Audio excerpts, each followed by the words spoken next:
মৃত্যুর চিঠি এসে পৌঁছবে যখন, পৃথিবীর প্রেম প্রীতি মুছবে তখন, থেমে যাবে জীবন নামের ঘড়ি, সঙ্গে যাবে না কোনো প্রিয়জন।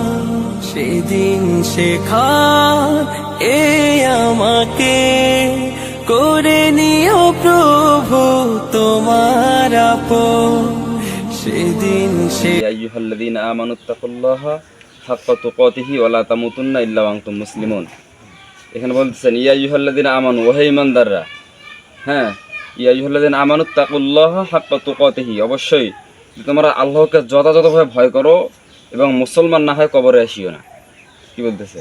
মুসলমান না হয়ে কবরে কাকে বলতেছে? ঈমানদারদেরকে বলতেছে মুসলমান না হয় কবরে আসিও না। মুসলমানকে বলতেছে মুসলমান না হয় কবরে আসিও না। তাহলে কথাটা কি হুমকি স্বরূপ নাকি সাধারণভাবে বলছে?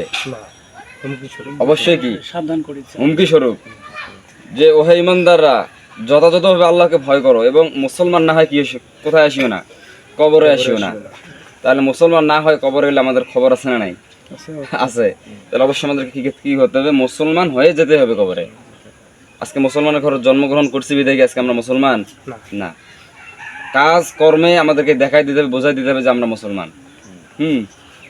যেহেতু আমরা মুসলমান, আল্লাহ তাআলা মানুষ এবং জিনকে সৃষ্টি করেছেন, ওমা খালাকতুল জিন্না ওয়াল ইনসা ইল্লা লিয়াবুদুন। মানুষ এবং জিনকে সৃষ্টি করেছে শুধুমাত্র আমার দাসত্ব করার জন্য। কার দাসত্ব? আল্লাহ তাআলার দাসত্ব করার জন্য। এজন্য আল্লাহ তাআলার দাসত্ব করতে হবে, আল্লাহর গোলামি করতে হবে, আল্লাহর ইবাদত করতে হবে। আল্লাহ যে আমাদেরকে পাঠাইছেন অবশ্যই কোনো কাজ আছে না? নাই, আছে। কি হিসেবে আল্লাহ যে আমাকে পাঠাইলেন, তার কেন পাঠাইলেন?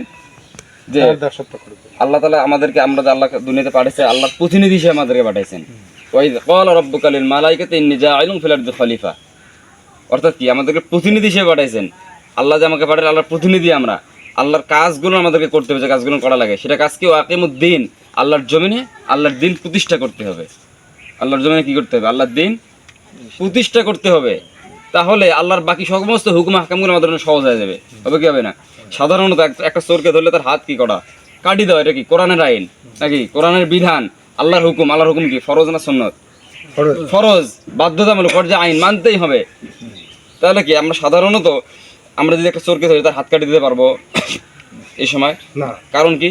আমরা ওই আর এই দায়িত্বটা কার? গভর্নমেন্টের, সরকারের। তাহলে সরকারটা হতে হবে আল্লাহ বেরু, সৎ, যোগ্য এবং দক্ষ এবং আল্লাহ বেরু হতে হবে। আল্লাহর কোরআন দিয়ে এই দেশ পরিচালনা করতে হবে। তাহলে এই কাজগুলো সহজ হয়ে যাবে।